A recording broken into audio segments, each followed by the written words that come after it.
इस पंचदिवसीय वर्ग के समापन सत्र में आप सभी का हार्दिक स्वागत एवं अभिनंदन। मंचासीन अधिकारियों के पर्चे की दृष्टि से श्रीमान केशव सिंह जी नरुका सह मंत्री जयपुर प्रांत, पूर्व में आप विद्या भारती संस्थान करौली के जिला व्यवस्थापक के रूप में अपने दायित्व का निर्वहन कर चुके हैं। आपके स्वागत के लिए मैं आमंत्रित करता हूँ स्थानीय समिति के अध्यक्ष महोदय श्रीमान वेद प्रकाश जी आर्य मंच पर पधारे और भाई साहब का श्रीफल एवं सौर गाकर सम्मान करने के बाद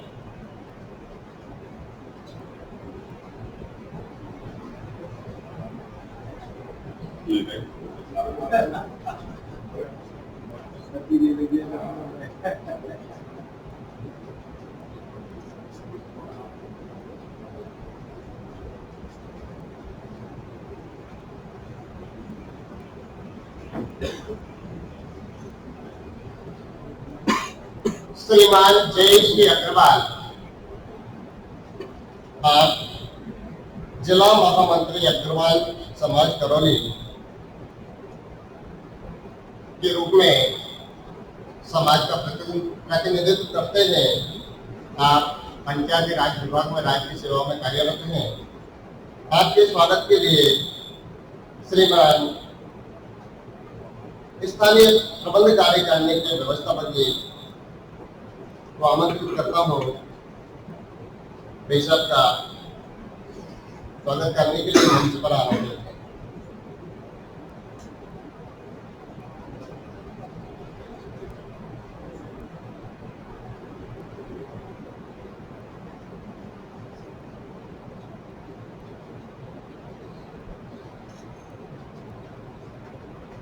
श्रीमान अशोक जी पारी प्रांत सचिव जयपुर प्रांत, पूर्व में आप प्रांत निरीक्षक के रूप में हम सभी का मार्गदर्शन कर चुके हैं। इससे पहले आप वर्षों प्रधानाचार्य के रूप में भी रहे हैं।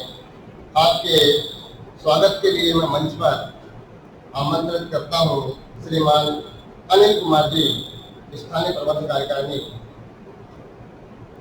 से कि वो मंच पर पधारें और भाई साहब का स्वागत एवं सत्कार।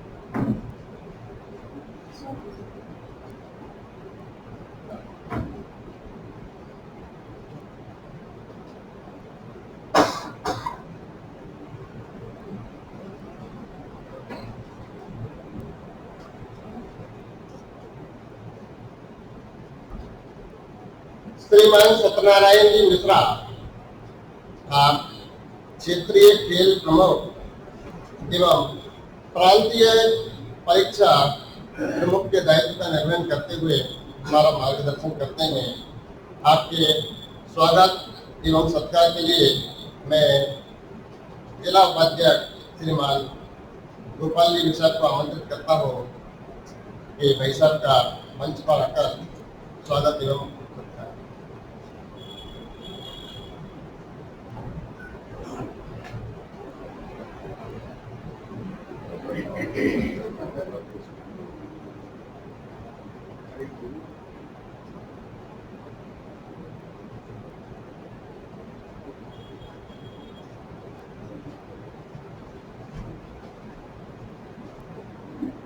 मंचासीन पदाधिकारी श्रीमान रमेश के पेशा क्षेत्रीय संगीत प्रमुख के दायित्व का निर्वहन करते हैं।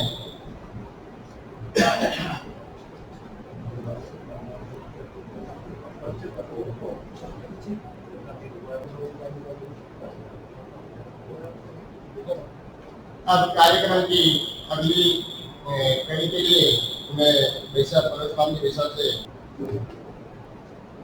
जयपुर प्रांत ये आधार विषय और खेल विषय वर्ग है कि हम सबके समक्ष वर्ग का प्रतिवेदन प्रस्तुत करने का कृपा करें श्रीमान सत्यनारायण जी विष्णु। विद्या भारती संस्थान जयपुर द्वारा आयोजित आधारभूत विषय और खेल के प्रशिक्षण वर्ग के इस समापन अवसर पर मंच पर विराजे हैं आदरणीय केसर सिंह जी नरूपा, आदरणीय जयेश जी अग्रवाल, श्रीमान अशोक जी पारीक, आदरणीय रमेश जी वैसा, पिता तुल्य आदरणीय गोपाल जी वैसा, स्थानीय समिति के सभी माननीय पदाधिकारी, हमारे बुलाए को आए सभी प्रांत के शिक्षक बंधु, प्रतिभागी, आचार्य और दीदी। 23 तारीख को दोपहर 4 बजे से यह अंतिम सत्र है। अपने 5 दिवसीय वर्ग का समापन अवसर है। प्रातःकाल 5 बजे से लेकर रात्रि को 10:15 बजे तक व्यस्त दिनचर्या का पालन करते हुए अनेक विषयों का हम सब ने प्रशिक्षण प्राप्त किया है। 8 हमारे सामूहिक बौद्धिक और चर्चा के विषय रहे हैं। 13 विषय जिन्होंने हमें विषय से बैठकर विषय की प्रशिक्षण की कार्य योजना बनाई है, प्रशिक्षण प्राप्त किया है। इस प्रशिक्षण वर्ग में हमारे माननीय सह क्षेत्र संगठन मंत्री गोविंद कुमार जी का, प्रांत के सह मंत्री आदरणीय विजय सिंह जी फौजदार का, प्रांत के सह मंत्री आदरणीय केशव सिंह जी नरूपा, प्रांत सचिव श्रीमान अशोक जी पारी, प्रांत निरीक्षक श्रीमान रामनोर जी। उद्घाटन में कार्यक्रम की अध्यक्षता की आदरणीय राम सिंह जी मीणा। आज की अध्यक्षता करें श्रीमान जयेश अग्रवाल। ऐसे अनेक कार्यकर्ताओं का विभिन्न विभिन्न विषयों पर हम सभी को मार्गदर्शन प्राप्त हुआ है। हमारे शिक्षकों के द्वारा विषय के अनुसार बैठकर हमने विषयों की सारी अनेक प्रकार के 6 विषयों में अनेक प्रकार की विधाएं, उसका भी हमने प्रशिक्षण प्राप्त किया है। इस वर्ग में सौभाग्य की बात है कि 12 के 12 जिलों का प्रतिनिधित्व रहा है। जो जयपुर प्रांत जिसको कहा है 11 सरकारी जिले महानगर, कुल 12 जिलों का 83 प्रतिभागी, इसमें 81 पुरुष 2 महिला, कुल मिलाकर 83 प्रतिभागियों ने इस वर्ग में भाग लिया है। 8 हमारे शिक्षक और 2 हमारे क्षेत्र की दृष्टि से हमारे बुलाए हुए पधारे शिक्षक, कुल मिलाकर 10 शिक्षकों के द्वारा इस वर्ग का संपन्न हुआ है। व्यवस्था की दृष्टि से प्रवासी कार्यकर्ताओं में 2 कार्यकर्ता शेष यहाँ हमारे स्थानीय समिति और स्थानीय विद्यालय के प्रधानाचार्य आचार्य जी सेवक सब मिलाकर लगभग 20-22 कार्यकर्ताओं ने हमारी व्यवस्था को सुचारू रूप से 5 दिन का चलाया है।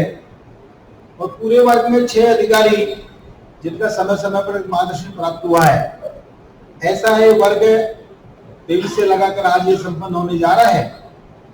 सभी ने यहाँ कुछ न कुछ सीखा है और सभी से अपेक्षा की सीखे हुए कार्य को अपने अपने क्षेत्र में जाकर निश्चित रूप से कार्य की परिणति, कार्य की क्रियान्वित करेंगे। इसी और आशा अपेक्षा के साथ जय हिंद, जय भारत। 23 मई से आज 27 मई तक चलने वाले आधारभूत विषय वर्ग, खेल विषय वर्ग में हम सबने प्रशिक्षण प्राप्त किया है। और इस दृष्टि से मैं विषयवार अनुभव कथन के लिए आमंत्रित करता हूँ। सर्वप्रथम शारीरिक विषय के अनुभव कथन के लिए आमंत्रित है और वो पधारा बंधु।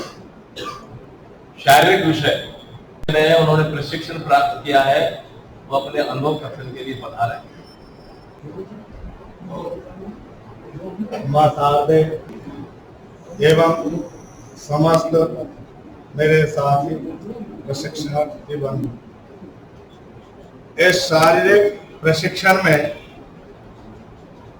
हमने 5 दिवस तक विभिन्न कालांशों में प्रशिक्षण लिया। इस प्रशिक्षण में जो नया मुझे अनुभव आया वो भैया बहनों के बैटरी टेस्ट का अनुभव जो मैंने महसूस किया वो वास्तव में भैया बहनों की वास्तविक शारीरिक विकास की प्रगति को दर्शाता है।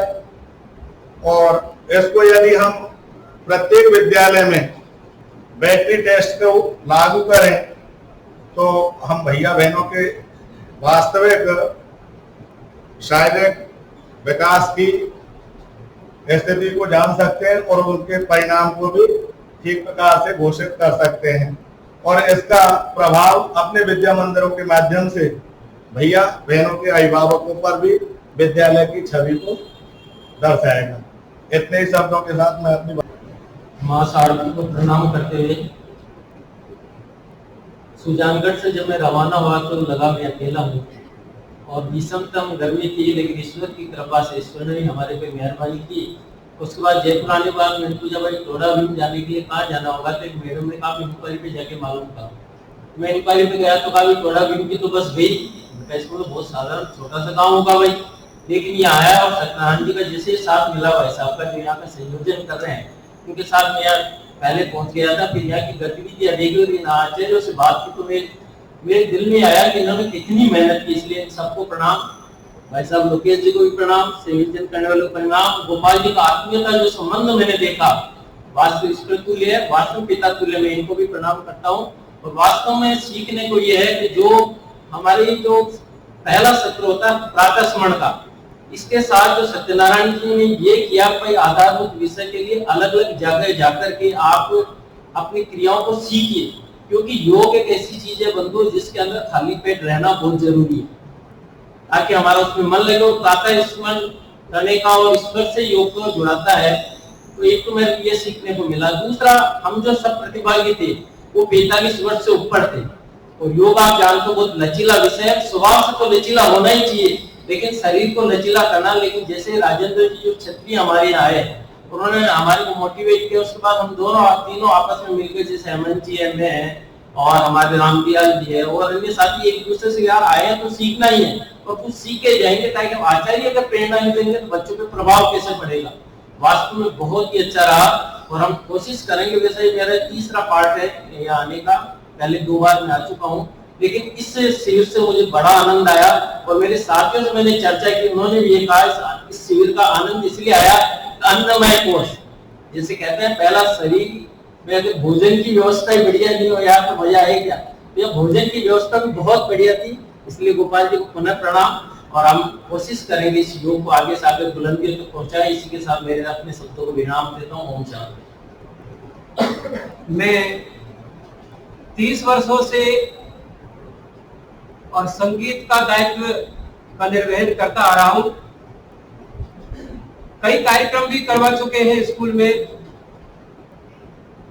लेकिन यहां आकर के मैंने भाई साहब से, आदरणीय रमेश जी भाई साहब से, वंदना तो करवाते रहते हैं, सभी करवाते हैं, मैं भी करवाता था, लेकिन उसका शुद्धिकरण कहीं कहीं गलती रहती थी।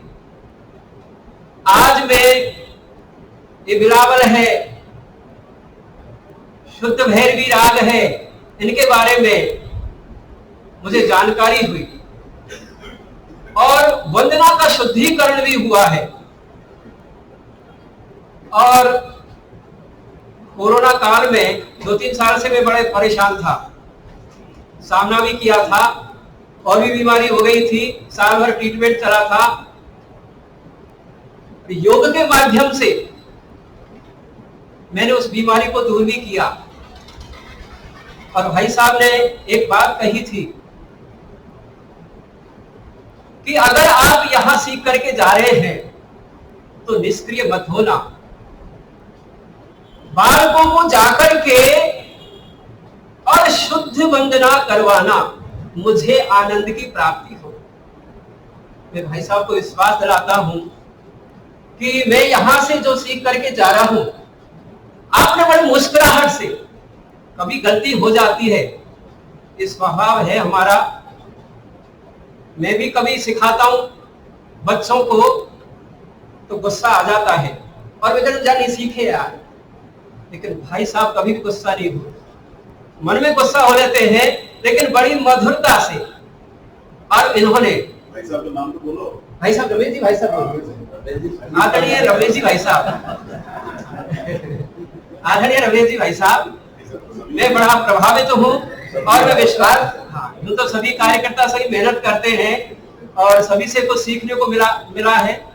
मैं विश्वास दिलाता हूँ कि मैं यहाँ से जाकर के और हम जिले में चर्चा करेंगे और सभी संकुल प्रमुख, प्रधानाचार्य और जो भी प्रमुख हैं उनसे मिलकर के और हम भैया बहनों को ये आगे बढ़ाएंगे। उनका आपका नाम? मेरा नाम राजीव लोचन, गंगापुर सिटी से।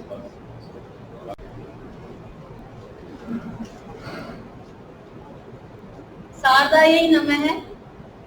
सम्मानित मंच, आधारभूत विषयाणां क्रीडावर्गे च कीदृशम् अनुभवामि इत्यस्मिन् विषये निवेदयामि। यथा अस्मिन् वर्गे अस्य वर्गस्य व्यवस्थां दृष्ट्वा मम मनसि आत्मसन्तोषम् अनुभवामि। संस्कृत विषयस्य कालांशे संस्कृत सम्भाषणम् अभवत्। लघु लघु वाक्यानां निर्माणं कृत्वा मम मनसि आत्मविश्वासः जागृतः यत् अहं स्वविद्यालयं गत्वा संस्कृत सम्भाषणस्य वार्तालापस्य अभ्यासः अवश्यमेव कारयिष्यामि। सम्यक् रूपेण पाठयोजनानुसारेण अध्यापनं कारयितुं समर्थो भविष्यामि। सम्यक् रूपेण पाठयोजनानुसारेण अध्यापन कारयितुं समर्थो भविष्यामि। अस्मिन् वर्गे मम या कापि त्रुटि भवति स्म तस्य निवारणं सद्यः भवति स्म। अतः आधारभूत विषयाणां वर्गः यत्र भविष्यति तत्र संस्कृत सम्भाषणस्य पुस्तकानि शब्दकोशः च अपि भवेत्, एतादृशी मम कामना वर्तते। अन्ते अस्य वर्गस्य आयोजकानां प्रति कृतज्ञतां प्रकटयन्ती स्वगृहं गन्तुम् इच्छामि। जयतु भारतम्, जयतु संस्कृतम्। सम्मानित मंच एवं उपस्थित सभी आचार्य बंधु, प्रधानाचार्य बंधु, सभी को मेरा नमस्कार। मैं दामोदर शर्मा, प्रधानाचार्य शहीद रिपुदमन सिंह माध्यमिक आदर्श विद्या मंदिर। यहाँ पर जो अनुभव की बात आती है, तो जब मुझे ये बताया गया कि आपको नैतिक शिक्षा और आध्यात्मिक शिक्षा के वर्ग में जाना है, तो थोड़ी सी लगा कि ये सभी वर्गों में मुझे ही जाना है कि कुछ भाव इस प्रकार आए जाते हैं, क्योंकि मैं पिछले महीने से लगभग कई वर्गों में जाकर के आया। तो यहाँ पर आने के बाद में जैसे मैंने प्रवेश किया, पहली कक्षा ली और पहली कक्षा लेने के बाद में कहीं कहीं मुझे भी उस कार्य में रुचि लगने लगी और जिस नैतिक शिक्षा को मैं मानता था कि शुरुआत से लगभग 20-22 वर्षों से मैं कार्यरत हूँ और 20-22 वर्षों में एक नैतिक शिक्षा का जो कालांश आता था उसको एक तरीके से मैं मानता था कि इसमें केवल डायरी चेक करनी है और उपस्थिति लेनी है, इसके अलावा क्या काम है। जैसे ये कार्य हुआ और अपना पढ़ाना चालू। लेकिन यहाँ पर आने के बाद में लगा कि जब तक बालकों को नैतिक और आध्यात्मिक दृष्टि से अगर वो विकसित नहीं होंगे तब तक आगे की शिक्षा ही बेकार है।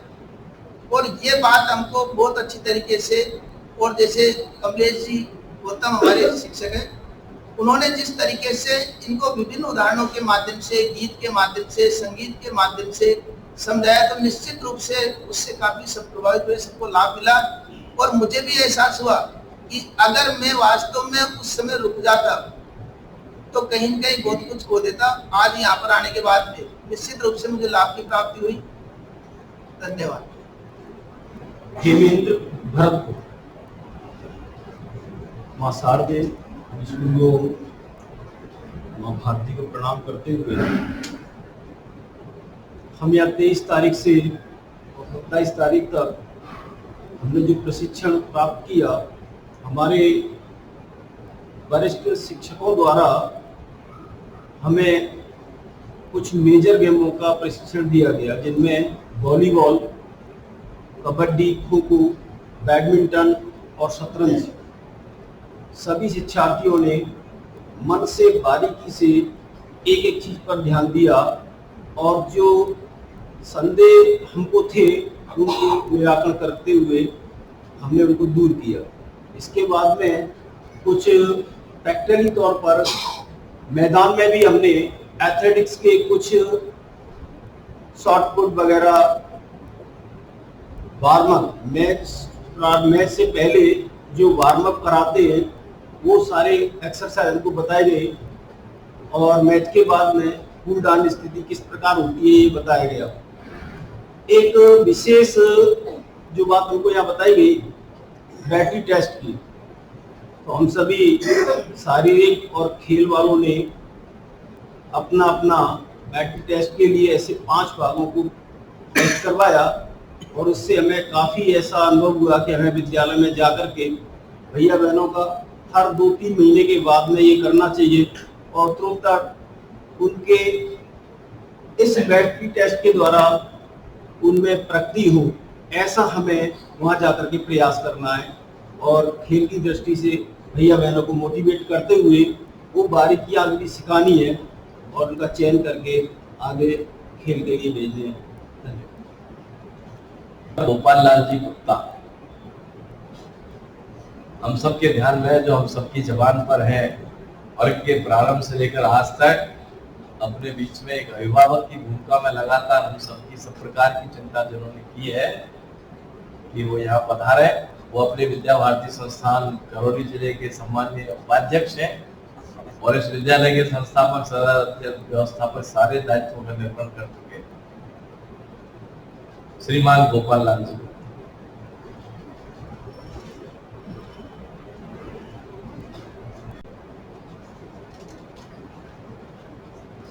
सम्माननीय नरुका जी भाई साहब, पारिक जी, माननीय जयेश जी, जो मेरे छोटे भाई के रूप में हमारे समाज का भी, जो जिले के महामंत्री हैं हमारे अग्रवाल समाज के, और जिनका हमारे विद्यालय में भी बार बार बुलाने पर सहयोग रहता है, हमारे ऐसे भाई साहब, और क्षेत्र के सम्माननीय पदाधिकारीगण और वर्ग में पधारे हुए सभी प्रशिक्षार्थी बंधु और जिन्होंने इन प्रशिक्षण को दिया और जो हमारा जो प्रशिक्षण था उसको आपने बखूब बहुत अच्छी तरह को हुआ, जिसका लाभ सबको मिला।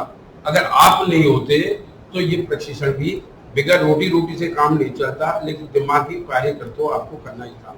सबसे ज्यादा भाग मैं उनको देना चाहता हूँ जिन्होंने प्रशिक्षण दिया। हो सकता है हमारी समिति में कुछ गलतियां होंगी, व्यवस्थाएं नहीं होगी, उनके हिसाब से हम नहीं कर पाए होंगे, उनके लिए मैं उनसे क्षमा मांगता हूँ, उनके लिए जरूर लगता हूँ।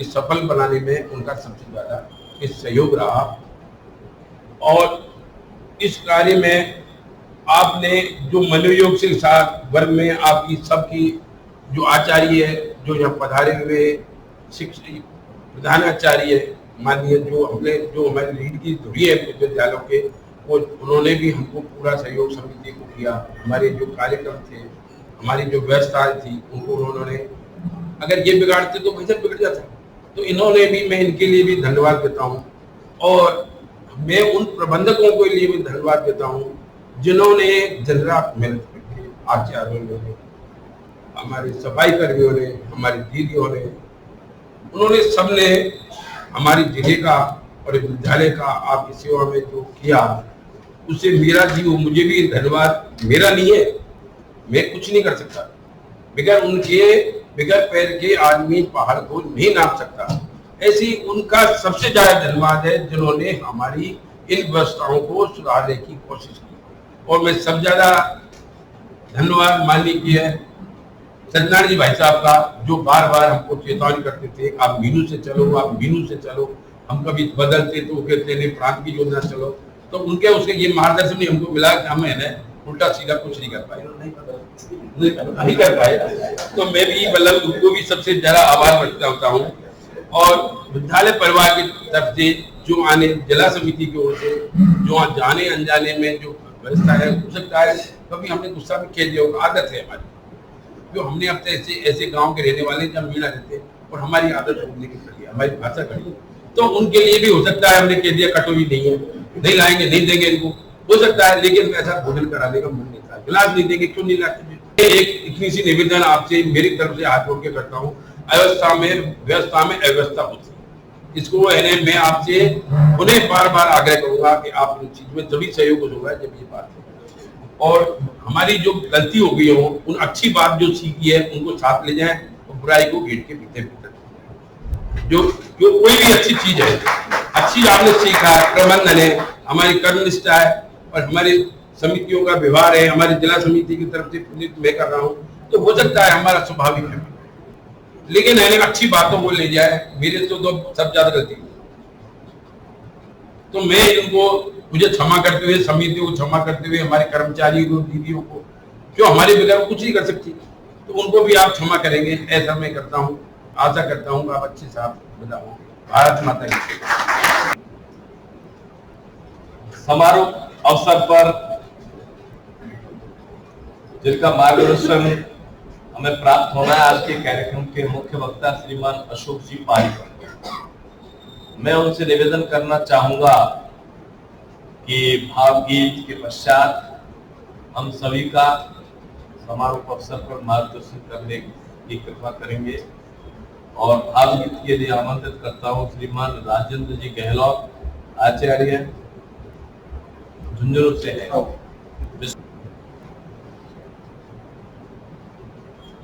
निर्वाणों के पावन युग में हम चरित्र निर्माण न भूले, स्वार्थ साधना की आदि में वसुधा का कल्याण न भूले, निर्माणों के पावन युग में माना अगम अगाध सिंधु है, संघर्षों का पार नहीं है, किंतु डूबना मझधारों में साहस को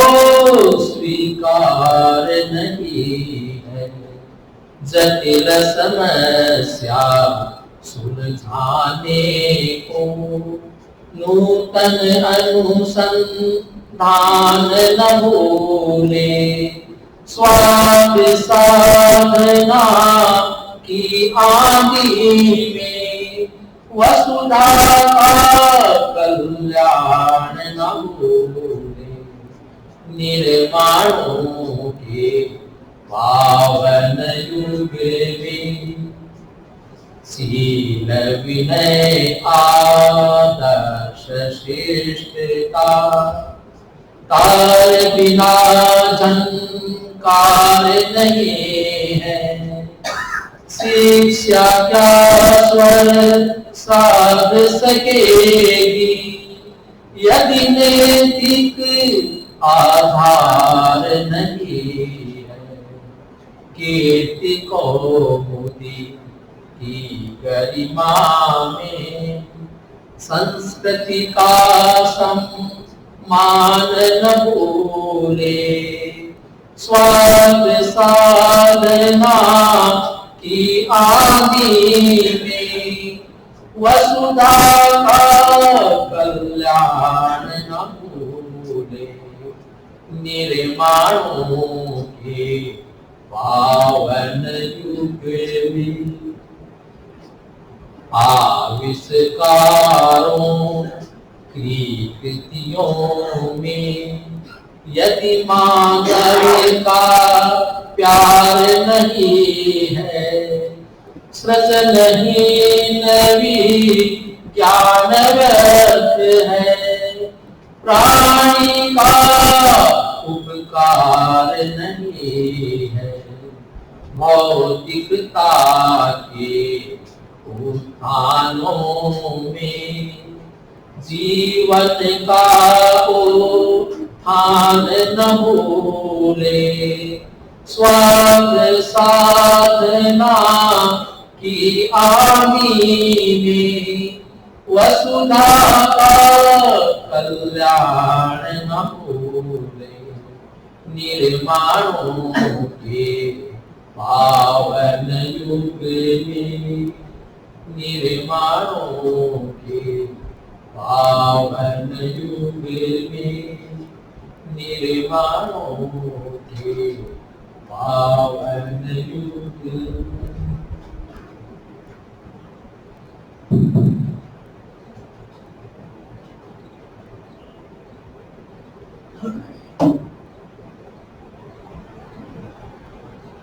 सम्मानित मंच एवं उपस्थित क्षेत्रीय अधिकारी, जिले के अधिकारी, स्थानीय प्रबंध समिति के कार्यकर्ता एवं सभी साथीगण, सर्वप्रथम आप सभी को प्रणाम। अपने इस कार्यक्रम में जितनी व्यवस्थाएं लगी, जिन लोगों का अपन को सहयोग प्राप्त हुआ या जिन्होंने इस कार्यक्रम को सुंदर बनाने का प्रयत्न किया, वो सब हम परिवार के थे। अभी भाई जयेश जी हम सबका उत्साहवर्धन करने के लिए और कहीं न कहीं शिक्षा जगत में अपना योगदान हो या ऐसा कार्य करने वाले लोगों के साथ मैं भी खड़ा हूं, ऐसा शायद विचार करके अपने अमूल्य समय में से और समय निकालकर यहाँ पधारे हैं। मैं पुनः आपको प्रणाम करता हूँ, साथ ही दादा को पुनः प्रणाम, इसलिए कि कितनी विनम्रता से कितनी सुंदर व्यवस्थाएं हमारे लिए की और जो हमें सीखना चाहिए, सूचनाओं का पालन करना, याद भी दिलाया। तो ये काम घर के बड़े ही कर सकते हैं, इसलिए मैंने दादा कहा है तो दादा को पुनः कहा। तो ऐसी सुंदर व्यवस्थाओं के लिए कितना आदमी को खपना पड़ता है, कितनी चिंता करनी पड़ती है, हम सबने देखी, तब जाकर के हमें ये वातावरण मिला है। बंधुओं और बहनों, अपने जो ये विषय और इसका जो प्रशिक्षण वर्ग रहा, ऐसे वर्गों की योजना अपने संगठन में रहती है, हम सब जानते हैं। आप चिंता न करें, मुझे मालूम है कि कार्यक्रम का जो समय था वो पूरा हो गया। आपको बैठे 2 घंटे हो गए, मुझे ध्यान है 2 घंटे बैठे हो गए, तो मैं उतना ही बोलूंगा, ज्यादा बोलने वाला नहीं हूं। तो थोड़ी देर के लिए आप और धैर्य रखें,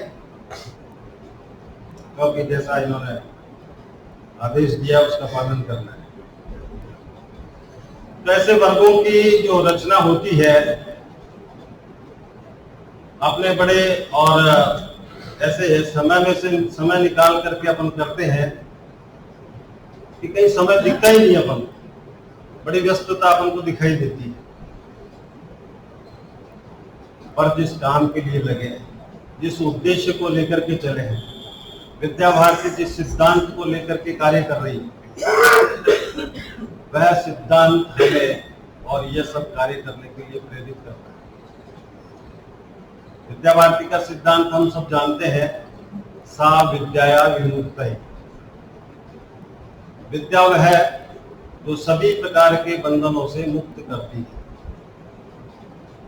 अर्थात ये मनुष्य जीवन जो हमें प्राप्त हुआ है, इस मनुष्य जीवन को और हम किस प्रकार से जीने का मतलब सभी जीते हैं, पर ये जो मनुष्य है ये कैसा प्राणी है? ऐसा कहते हैं यह समाज में जीता, समाज में जन्म लेता है और समाज के अनुसार ही इसका आचरण होना चाहिए और समाज पर इसके आचरण का प्रभाव पड़ता है, स्वयं अकेला नहीं। तो इससे अन्य लोगों का भी जीवन जुड़ा हुआ रहता है। वह शिक्षा प्राप्त करके क्या करेगा? सबको बंधन मुक्त करने का प्रयत्न करेगा। ऐसा एक बड़ा लक्ष्य लेकर के, और जो शिक्षा अपना लक्ष्य नहीं है, शिक्षा का लक्ष्य है, उस सिद्धांत पर अपन काम करने वाले हैं। कहीं उस प्रकार का मनुष्य, उस प्रकार का नागरिक तैयार करने के लिए, और जो महत्वपूर्ण चीज है, ये 5 विषय, इन 5 विषयों का प्रशिक्षण अपन ने प्राप्त किया है। तो केवल कुछ क्रियाएं करा देना और वो एक मोटे रूप में हमको दिखाई दे अपने विद्यालय में, इतना पर्याप्त नहीं है। बालक के जीवन में वास्तव में परिवर्तन आए, और जैसा मुक्ति की बात कही गई है, वह चारों पुरुषार्थ पूर्ण करता हुआ धर्म, अर्थ, काम और मोक्ष, वहां तक वह पहुंचे, इस जीवन का सत्य वह जाने, वहां तक बालक को अपन को लेकर के जाना है। और वहां तक बालक को ले जाने के लिए अनेक प्रकार की, जैसे आज का जो विषय मुझे बताया है, कल से आपके साथ हूं तो कल से मैंने कई बार उस शब्द को सुना है, प्रतिस्पर्धा। प्रतिस्पर्धा का समय है। इस प्रतिस्पर्धा के समय में हम अपने विद्यालयों को कैसे आगे बढ़ाएं, क्या कर सकते हैं। सिद्धांत कितना बड़ा है, प्रतिस्पर्धा है, ये दोनों बातें हमारे ध्यान में रहनी चाहिए। और फिर उसके लिए कार्य योजना बननी चाहिए, मन में विचार होना चाहिए, और हम अपने इस कार्य को आगे बढ़ाएं। तो सबसे पहला विचार जो हमारे मन में आना चाहिए कि हम सबको अभी जो क्या चल रहा है, वर्तमान परिस्थितियों को हमको देखना, फिर हमारी जो व्यवस्थाएं हैं, हमारा जो कार्य है, क्या इसके अनुसार चल रहा है, क्या जो आज के युग की मांग है उसके अनुसार हम चल रहे हैं क्या, ये विचार आना चाहिए। यदि यह विचार नहीं आता है और हम जो लीक बनी हुई है उसी पर चलते रहे, तो लीक में कितने परिवर्तन हो गए, कितने गड्ढे बन गए, कितने बरसात से और उसमें कटाव आ गए, उनका यदि ध्यान ही नहीं है तो हमारी स्थिति क्या होने वाली है। हमारी स्थिति हम सब ने देखा है। हम काम में लेते थे राजदूत मोटरसाइकिल, आज कहीं दिखाई देती है क्या राजदूत मोटरसाइकिल? जबकि सबसे अच्छी मोटरसाइकिल कहलाती थी। समय देखने के लिए HMT घड़ी का प्रयोग करते थे, यात्रा करने के लिए MS कार का प्रयोग करते थे। ये वो ब्रांड थे जिनका नाम सम्मान से लेते थे, पर आज वो दिखाई नहीं देते। उनके स्थान पर नई और कंपनियां आ गई, नए ब्रांड आ गए। ऐसा क्यों हुआ? ऐसा इसलिए हुआ कि उन्होंने अपने मॉडल में, अपने व्हीकल में, अपनी घड़ी में समय के अनुसार परिवर्तन नहीं किया। तो अपने कार्य की भी वही स्थिति होने वाली है। यदि युग को पहचान करके और हम अपने आप में वो परिवर्तन नहीं करेंगे जो युग चाहता है, तो युग के अनुकूल अपन को बनना होगा।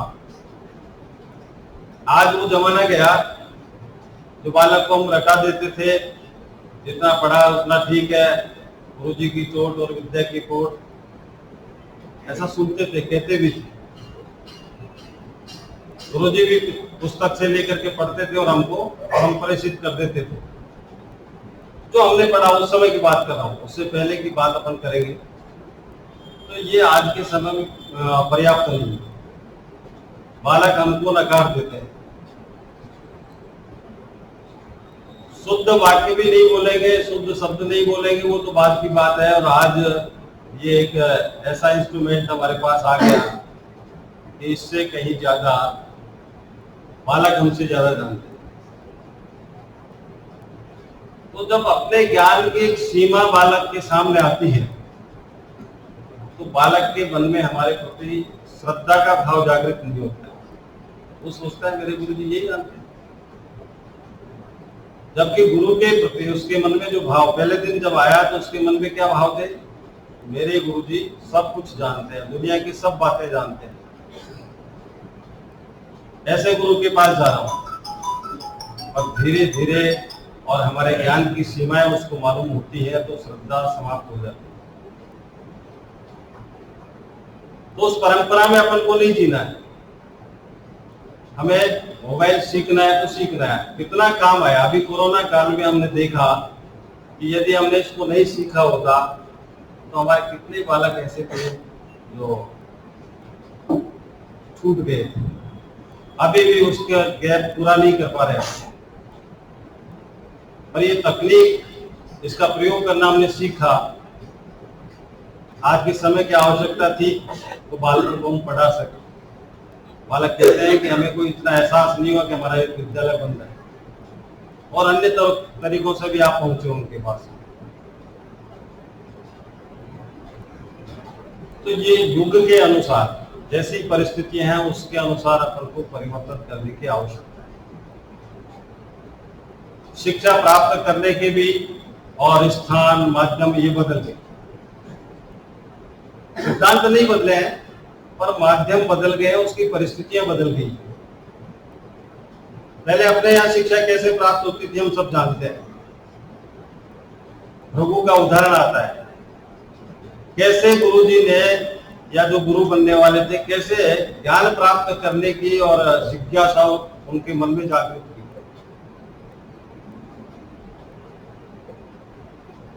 रघु जो नाम के बालक थे, जब शिक्षा प्राप्त करने की आयु में आए, 6-7 वर्ष के हुए, तो माँ ने उनको पढ़ने के लिए भेजा। हजारों वर्ष पहले की बात। तो पढ़ने के लिए किसके पास जाऊं, किसके पास भेजना चाहिए, माँ ने भी विचार किया और बालक को कहाँ भेजूं। तो उसको ध्यान में आया कि सारे जगत को प्रकाशित करने वाले सूर्य भगवान है, उनके पास जो ज्ञान है शायद किसी के पास नहीं है। तो माँ ने कहा तू जा सूर्य भगवान के पास जा। बालक जाता है, सूर्य भगवान से निवेदन करता है कि मुझे शिक्षा प्रदान कीजिए आप। सूर्य भगवान कहते हैं भाई मेरी जो स्थिति है वो आप जानते हो स्थिर नहीं है, मैं निरंतर गति करता रहता हूँ, मेरे अंदर ताप बहुत ज्यादा है। आप छोटे बालक हो, इतनी सामर्थ्य आप में नहीं है कि मेरे साथ दौड़ते चलो और मैं जो कुछ जानता हूँ वो आपको बता सकता। बालक ने कहा कि नहीं, मैं नहीं जानता, मेरी माँ ने आपके लिए कहा है, आप ही सर्वश्रेष्ठ गुरु है, मैं तो आपसे शिक्षा प्राप्त करूंगा। सूर्य भगवान ने कहा कि ठीक है, माँ की आज्ञा का पालन आपने किया है, पर मैंने भी मेरी स्थिति बताई, उस स्थिति में आपका जीवन नहीं बना पाऊंगा तो मैं दोष का भागी हुआ। तो बालक ने निवेदन किया कि गुरुजी आप ही बताएं, आप सारे जग को देखते हैं, इस समय कौन मेरे लिए श्रेष्ठ गुरु होगा। तो सूर्य भगवान ने विचार करके कहा कि सारी दुनिया में मुझे इस समय कोई नजर आ रहा है तो वो आपके पिता ही है, सर्वश्रेष्ठ गुरु वही है, उन्हीं के पास जाइए। बालक आता है अपने पिता के पास, प्रसन्न होता है कि भाई चलो घर में रहूंगा तो सीखूंगा। पिता से निवेदन किया कि मैं आज से आपका शिष्य बनना चाहता हूं, मुझे भी ज्ञान दीजिए। पर गुरु ने कहा, पिता ने कहा मैं तुम्हें नहीं जानता हूं, तुम कौन हो, पहले ये बताओ तुम कौन हो, उसके बाद में मैं आपको और मेरा शिष्य बनाऊंगा। बालक को हंसी आती है, वो देखता है कि मेरे पिता पागल तो नहीं हो गए, बावड़े हो गए, मुझे पूछ रहे हैं मैं इनका बेटा हूं। कहा मैं आपका बेटा हूं। लोगों ने कहा कि नहीं मैं कुछ नहीं जानता। बालक रोता रोता माँ के पास जाता है, और माँ भी क्या करती है, माँ को सारा वृतांत कहता है। वो माँ कहती है कि मुझे कुछ नहीं मालूम, मेरे पिता ने कुछ पूछा है तो सही पूछा है, बता उनको तू कौन है। बालक विचार करना कि ये क्या मामला है, इसमें कहीं न कहीं कोई रहस्य तो है। अब तो मैं वापस तभी लौटूंगा जब मैं ये जान जाऊंगा कि मैं कौन हूं। देखिए शिक्षा कैसे दी जा रही है। बालक के मन में एक प्रश्न खड़ा किया, जिज्ञासा पैदा की। बालक चला जाता है। कथा आगे ये आती है कि लगभग 108 वर्ष तक उन्होंने इस प्रश्न का उत्तर खोजा। आयु हजारों वर्षों की हुआ करती थी, ऐसा हम पढ़ते हैं। 108 वर्ष बाद में बालक आता है और कहता है कि हम ब्रह्मास्मि, मैं ब्रह्म हूँ। आत्मा से परमात्मा की जो बात हम करते हैं वो उसको जानकारी हो गई। तब पिता ने कहा कि अब तुझे मेरा शिष्यत्व ग्रहण करने की जरूरत नहीं है, अब तो तुम मेरे से भी कहीं आगे निकल गया, तो मेरे लिए क्या किया है। पिता ने कहा कि तूने जो कुछ जाना है, जो कुछ सीखा है, वह इस समाज से सीखा है, इस समाज का कल्याण करने के लिए, और तुझे कार्य करना है। उसी समय वो निकल जाते हैं और समाज की सेवा में लग जाते हैं। उन्होंने एक बड़ा और ग्रंथ लिखा।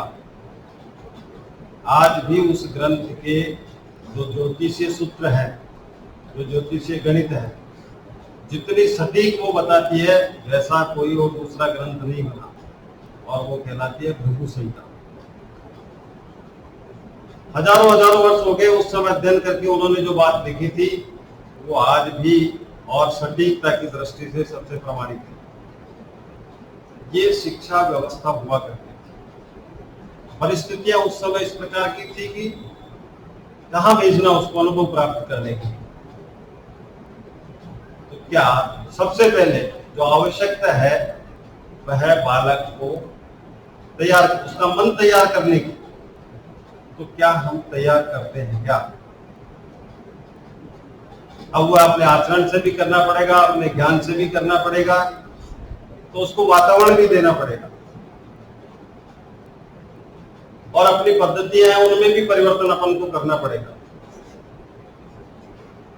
तब जाकर के जो समाज की अपेक्षाएं हैं, समाज के लिए काम करने निकले हैं, समाज के लिए नागरिक तैयार करने के लिए निकले हैं हम, वो बालक अपन तैयार कर सके। पर सावधानी ये भी रखनी है अपन को। एक प्रसंग और आता है, या अपन ने बहुत सारी बातें सीखी हैं 5 दिनों, और विद्या भारती के कार्यकर्ता भी कहते हैं, कल मैंने भी कहा कि नई शिक्षा राष्ट्रीय शिक्षा नीति आ गई। अब हमें और शिक्षा में भारत को लाना है। शिक्षा में भारत कैसे आएगा? इसके जीवन मूल्य, इसकी परंपराएं, इसकी संस्कृति, इसका ज्ञान, ये दुनिया को बताना है, जनाना है। ये काम ही करना है शिक्षा के माध्यम से। तो कहीं अपन उन कबूतरों की तरह नहीं करते रह जाए कि शिकारी आएगा, जाल बिछाएगा, फंस मत जा। सीख लिया कबूतरों ने, बोल रहे हैं, जाल बिछा दिया, और उसमें ये बोलते जा रहे हैं कि शिकारी आएगा, जाल बिछाएगा, फंस मत जाना, पर फिर भी दाने के लालच में वो वहां जाकर के बैठ जाते हैं। सारे कबूतर फंस जाते हैं, वही भी आकर के उठा ले जाते हैं। तो केवल ये नहीं करते रहे कि हाँ आधारभूत विषय और बालक का निर्माण करने वाले हैं।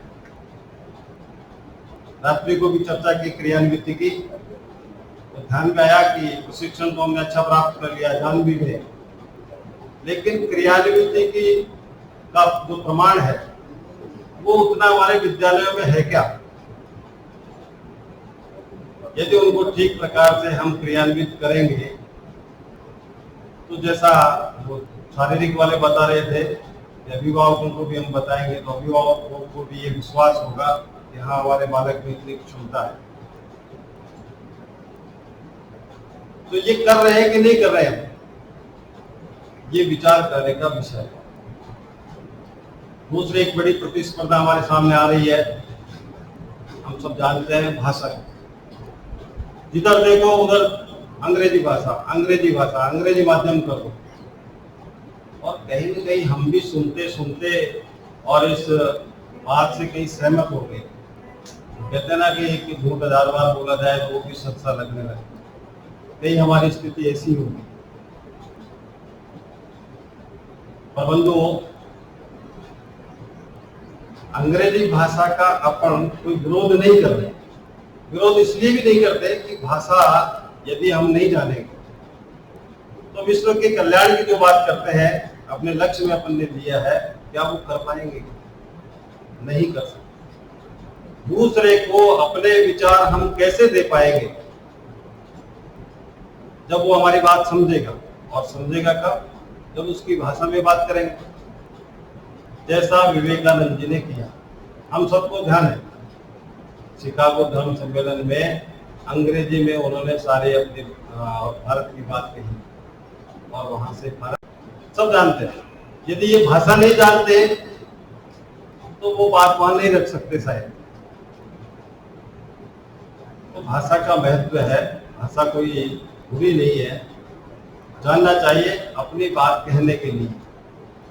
तो मैं यहाँ ये भी कहना चाहूंगा कि अंग्रेजी भाषा का इस प्रकार से अपना कोई विरोध नहीं, लेकिन जैसे स्वामी विवेकानंद जी ने उस भाषा को सीखा, जाना,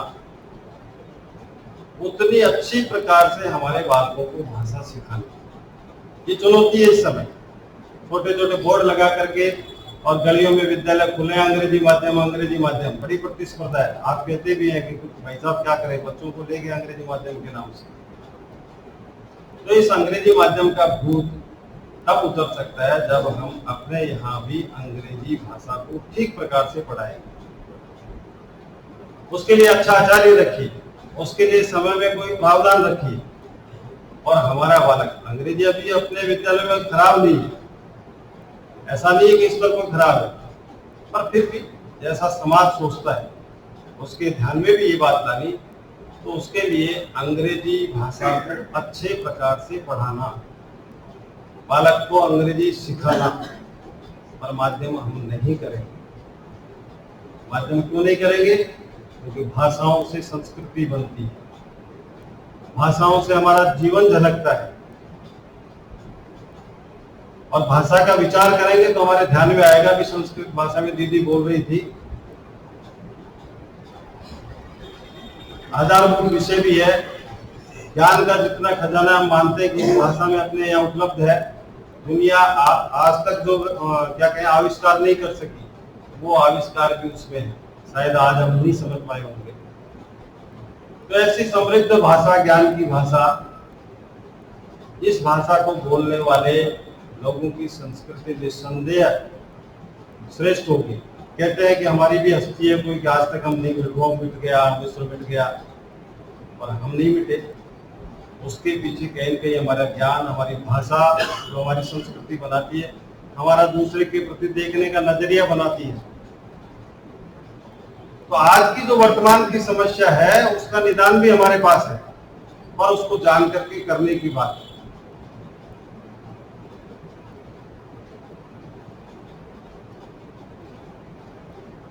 समय दौड़ रहा है, पर ये भाषा की दृष्टि से मेरे मन में बात आई गई तो मैं आपको कह देता हूँ। कई बार कहता भी हूँ कि भाषा की रचना बता देती है कि वह किस प्रकार का आदमी निर्माण करती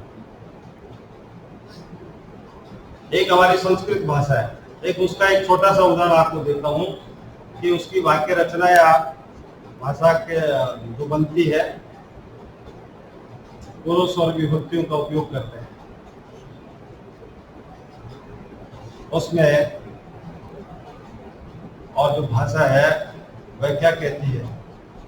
अहम, अहम यानी मैं। कौन सा पुरुष है? तो अपने विद्यालय को ठीक करना, जितने भी इस प्रकार के संसाधन हैं उनको जुटाना, उसका प्रयोग करना भी अपन को आना चाहिए, वो तकनीक भी हमको सीखनी चाहिए। यदि नहीं सीखेंगे तो कल बात आई थी कि हम एक्सपायरी डेट की तरह नकार दिए जाएंगे। तो अपने आप को भी अपडेट करना। शिक्षक भी स्मार्ट होना चाहिए। शिक्षक सिखाने वाला नहीं, अब फैसिलिटी देने वाला फैसिलिटेटर होगा। उस भूमिका में अपन को आना है। सब कुछ जानेंगे, पर उस जानने को हम कैसे उस बालक को स्थानांतरित करें, वो सारा वातावरण तैयार करके देने की बात। बालक के समग्र विकास की बात आई, शिशु वाटिका की अपनी तैयारी चल रही है, वर्षों से कर रहे हैं ये काम। 80 से तो मुझे ध्यान है कि 80 से प्रयत्न हो रहा है, शिशु वाटिकाएं खोल रहे हैं, पद्धति विकसित कर रहे हैं। और मैंने जैसा कल बताया कि राष्ट्रीय शिक्षा नीति के अध्यक्ष के कस्तूरी रंगन ने भी कहा कि विद्यावाटी इतना काम कर रही है इस क्षेत्र में, पर आज पूछे तो 12 व्यवस्थाएं भी अपने यहाँ पूरी नहीं हुई। वो 12 व्यवस्थाएं सीखने का जो मनोविज्ञान है उसको प्रभावित करती है, अधिगम में सहायक है। इसलिए पहला काम होना चाहिए, पहला प्रवेश छोटे बालक का होता है, उसी को सिखाना है। वो सारी व्यवस्थाएं अपने विद्यालय में होनी चाहिए। अनेक इस प्रकार की बहुत सारी बातें हैं जो हमको करनी चाहिए, नहीं तो समाज हमें नकार देगा। और नकारना किसके कारण, हमारे कारण हो तो ये हमारे जीवन पर भी प्रश्न चिन्ह, हमारी नैतिकता पर भी प्रश्न चिन्ह है कि हमारे होते हुए ऐसा एक अच्छा संगठन और नकारा जा रहा है। तो इस प्रकार की मन में तैयारी चाहिए। ऐसा नहीं कि आप समझ लें हमने कुछ नहीं किया, आप सबके और बल पर ही विद्या भारती आज समाज में और इस रूप में दिखाई देती है। उसका स्वरूप बना रहे, ये सब हमारा दायित्व है। इस और काल में अपन को अपने आप से तैयार करना है, ऐसा तैयार करके समाज के समक्ष इस प्रकार का वातावरण देने वाला विद्यालय अपना बनाएंगे।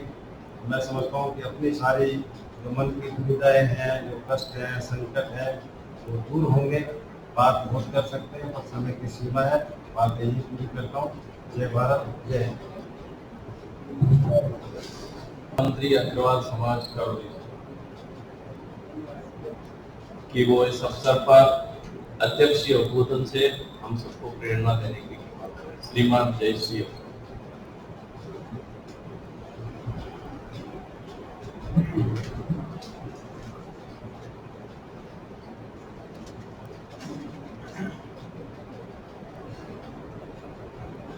सम्मानित मंच, विद्या भारती संस्थान करौली के जिला पदाधिकारीगण, स्थानीय विद्यालय की प्रबंधक कार्यकारिणी के माननीय अध्यक्ष महोदय, कार्यकारिणी के सदस्य बंधुगण और जयपुर प्रांत के इस प्रांतीय स्तर के इस कार्यक्रम में राजस्थान के 12 जिलों जयपुर महानगर से पधारे हुए हमारे सभी प्रधानाचार्य जी, आचार्य जी, दीदी एवं सभी शिक्षक बंधुओं और प्रशिक्षक बंधुओं, आपको मेरा सादर नमस्कार।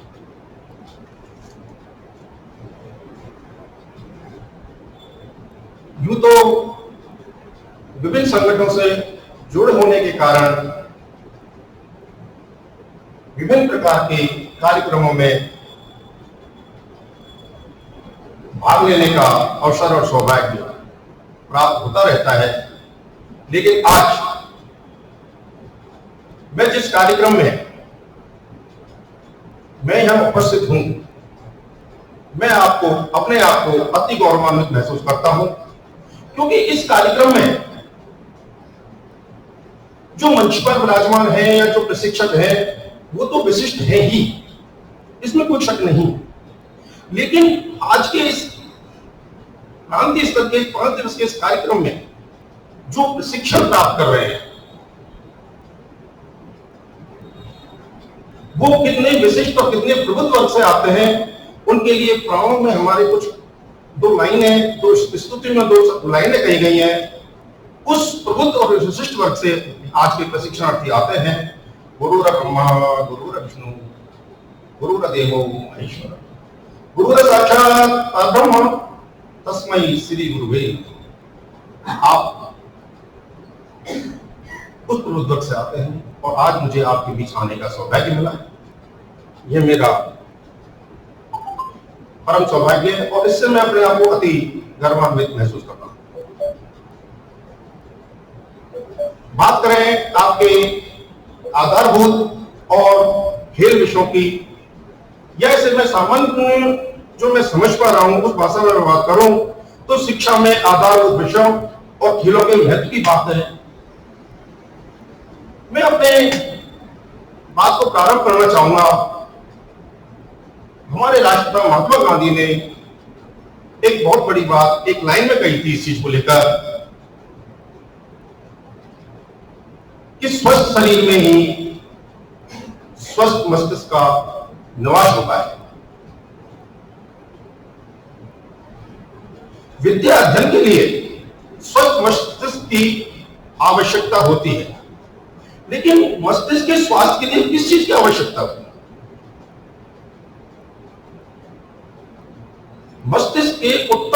विकास के लिए उन्हीं चीजों की आवश्यकता होती है जो पिछले 5 दिन में आप लोगों ने यहां अपने विभिन्न प्रशिक्षक बंधुओं के माध्यम से सीखी। मंच पर बैठे हुए मैं आपके अनुभव सुन रहा था। खेलों से शारीरिक विकास होता है, स्वस्थ मस्तिष्क विकसित होता है, तो संगीत से भी मन और मस्तिष्क का विकास होता है। मैंने कहीं पढ़ा था संगीत में 7 स्वर होते हैं, सही है? तो मन में भी 7 स्तर होते हैं। हमारा जो मन है, आध्यात्मिक रूप से हम जब बात करते हैं तो हमारे मन के भी 7 स्तर होते हैं। और संगीत साधना के साथ साथ, 7 स्वरों की साधना के साथ साथ हमारे मन के वो 7 स्तर भी विकसित होते हैं, खुलते चले जाते हैं। इस प्रकार योग, ध्यान हमारे जीवन में उत्तम स्वास्थ्य प्रदान करते ही हैं। साथ ही साथ यदि हम नियमित रूप से हमारे बच्चों को योग और ध्यान की ओर रक्षित कर सकें, उन्हें नियमित रूप से इसमें लगा सकें, तो इसमें कहीं कोई शक नहीं लेता कि हम हमारे बच्चों में एकाग्रता और बुद्धि विकास के उस लक्ष्य को आसानी से प्राप्त कर सकते हैं जिसके लिए हम निरंतर प्रयासरत होते हैं। मैं आज की इस अवसर का लाभ विद्या भारती संस्थान को अपनी ओर से विशेष धन्यवाद देने के रूप में उठाना चाहूंगा,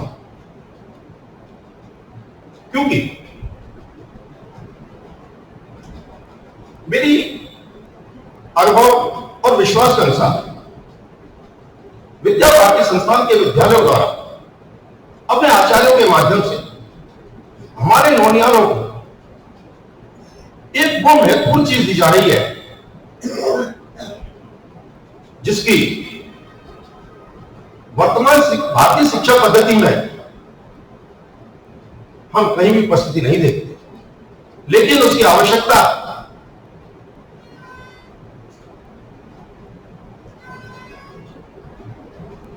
आज की बदलती हुई तकनीक में जब हम अपने आप को विश्व गुरु बनाने जा रहे हैं, अति आवश्यकता महसूस हो रही है। और वो चीज जो आप हमारे बच्चों को दे रहे हैं वह है संस्कृति का ज्ञान और भारतीय सनातन संस्कारों को प्रदान करना।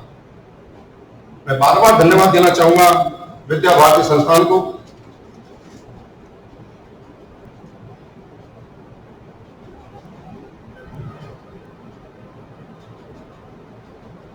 वर्तमान समय में ये सही है आदरणीय कि प्रतिस्पर्धा का समय है। यह भी सही है कि समयानुकूल परिवर्तन नहीं होने पर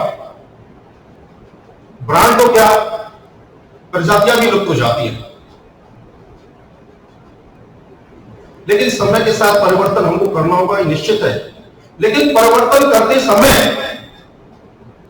समय के साथ कदम ताल करते समय हम अपनी विशिष्टताओं को ना छोड़ें, हम हमारी उन विशिष्टताओं से समझौता ना करें जिनके लिए हम जाने जाते हैं, जिनके लिए हम ब्रांड के रूप में आम जन हमें स्वीकार करता है।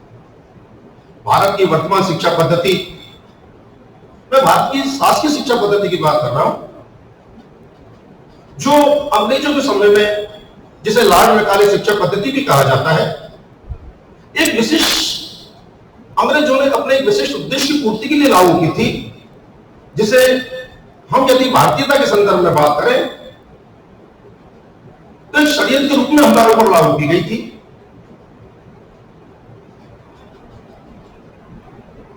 लॉर्ड मैकाले की जो वर्तमान शिक्षा पद्धति है, जो इंग्लिश मीडियम के विद्यालयों के द्वारा दी जा रही है, या जिसके द्वारा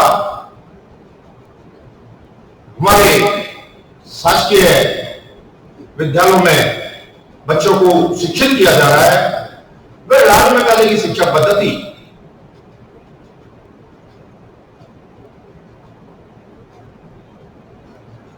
शारीरिक रूप से भारतीय, लेकिन मानसिक रूप से अंग्रेजों के गुलाम तैयार।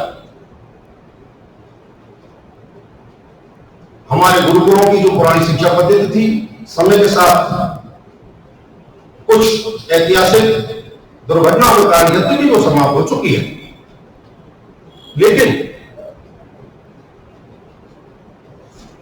यही आकर वर्तमान समय में विद्या भारती संस्थान द्वारा किए जा रहे प्रयासों का, विद्या भारती संस्थान द्वारा किए जा रहे प्रयासों की समाज को आवश्यकता महसूस होती है।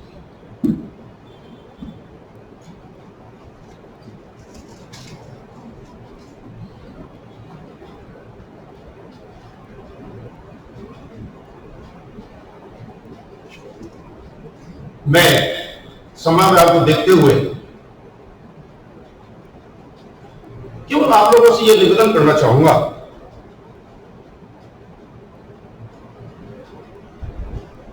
समय के साथ परिवर्तन और प्रतिस्पर्धा के इस युग में हमारे छात्रों, हमारे नौनियालों, हमारे बच्चों को हम प्रतिस्पर्धा के लिए आवश्यक रूप से मजबूती के साथ तैयार करें। चाहे भाषा की बात हो, चाहे ज्ञान की बात हो, लेकिन मैं ये उम्मीद और विश्वास करता हूं कि विद्या भारती संस्थान के विद्यालय हमारी सनातन संस्कृति और हमारे पुरातन संस्कारों के उसी प्रकार ध्वजवाहक बने रहेंगे जैसे अब तक बने हैं।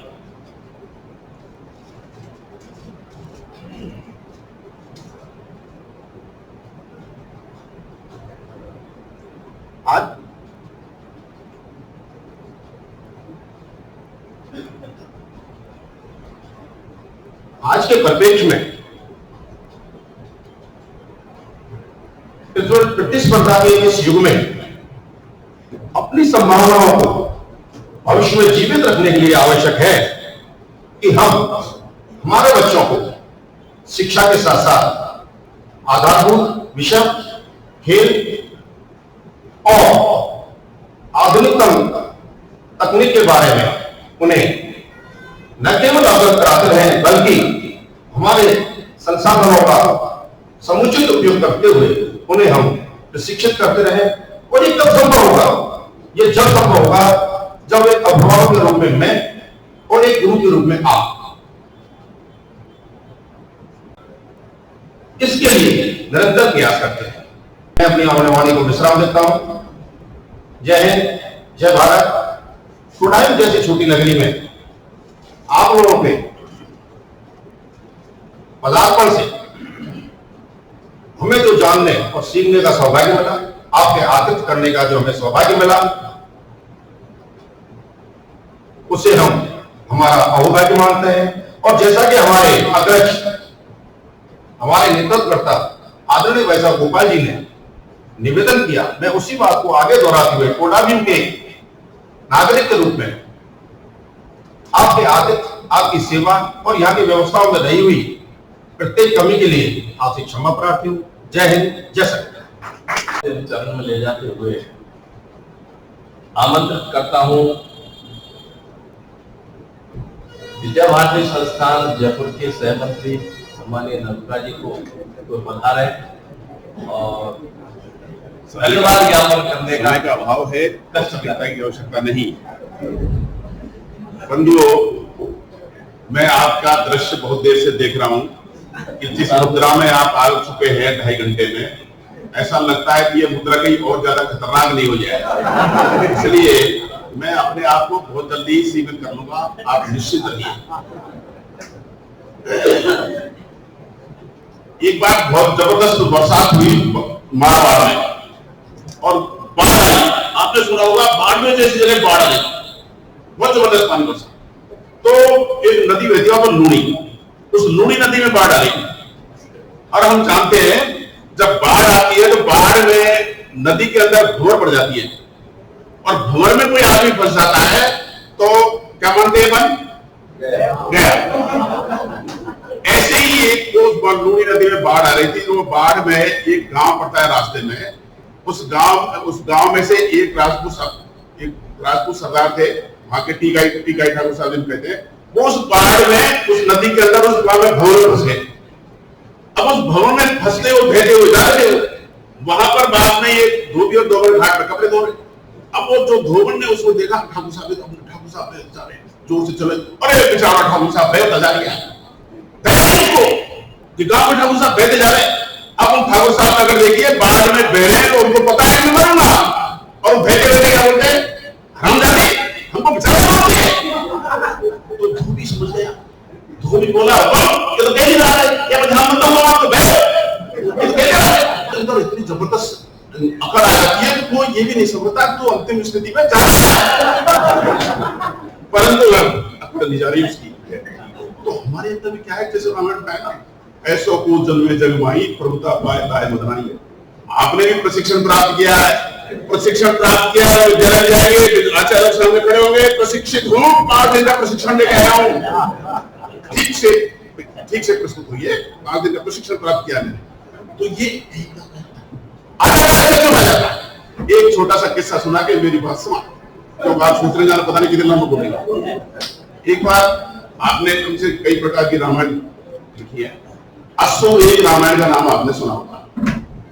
अश्वमेध रामायण में एक दृष्टांत आता है कि महाभारत के युद्ध के बाद पांडवों ने अश्वमेध यज्ञ का आयोजन किया, और अपन जानते हैं अश्वमेध यज्ञ में बहुत सारा धन चाहिए होता है, बहुत सारे धन की आवश्यकता है।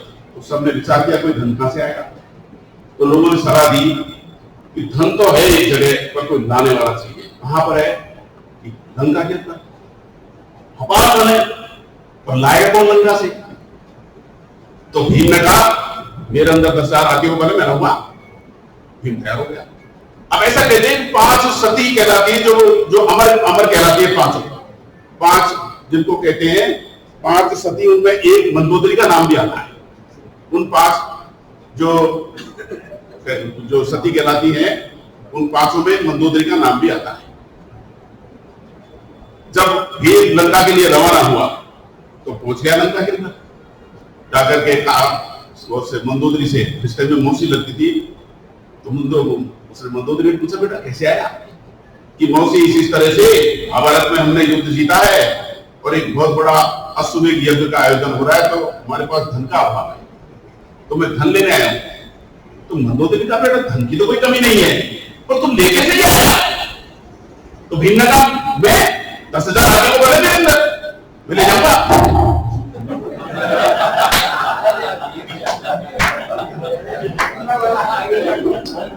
तो मंदोदरी समझ गई, बड़ा भारी अहंकार है इसको, 10,000 हाथियों को तगड़ देखो ऐसा कह रहा है, मैं ले जाऊंगा। वो उसको अहंकार को उसने तार लिया, समझ गई, ठीक है बेटा कोई बात नहीं, अभी तो तू बहुत दूर से चल के आया है, विश्राम कर, भोजन कर, विश्राम कर, और सुबह जग करके स्नान आदि से निवृत्त होकर के तेरी इच्छा हो जितना ले जा। तो भीम ने सो गया, सुबह जग करके मौसी से पूछा, मौसी सुबह निवृत्त होने कहाँ जाना है स्नान आदि के लिए। तो मौसी ने बड़े तरीके से उस रास्ते को बताया जहां पर उसके देवर रावण की खोपड़ी थी।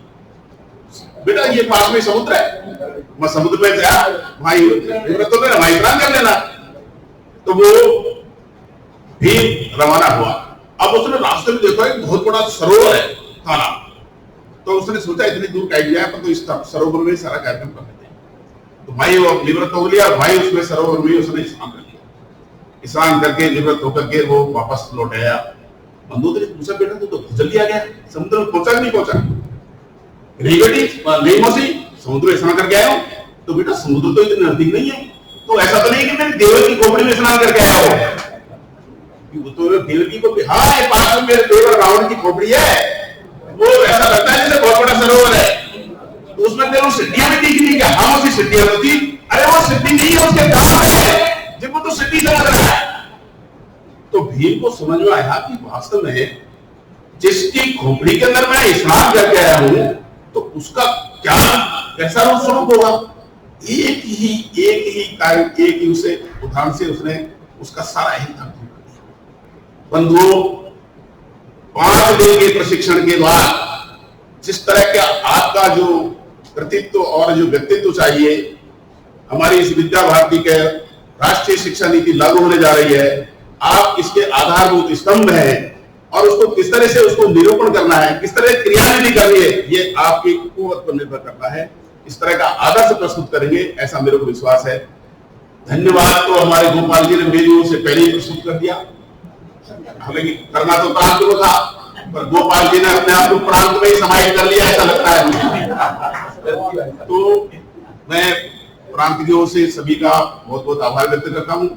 साथ में आप बार बार गोपाल जी का वर्णन तो कर रहे थे, पर गोपाल जी के साथ साथ आपने दो प्राणियों को नहीं देखा, जिन्होंने पूरा समय यही पर दिया है, घर बार को छोड़कर पूरा समय यही दिया है आपकी, केवल आपकी चिंता करने के लिए। वो है श्रीमान वेद प्रकाश जी, स्थानीय समिति के अध्यक्ष, श्रीमान राजेंद्र जी, स्थानीय समिति के व्यवस्थापक।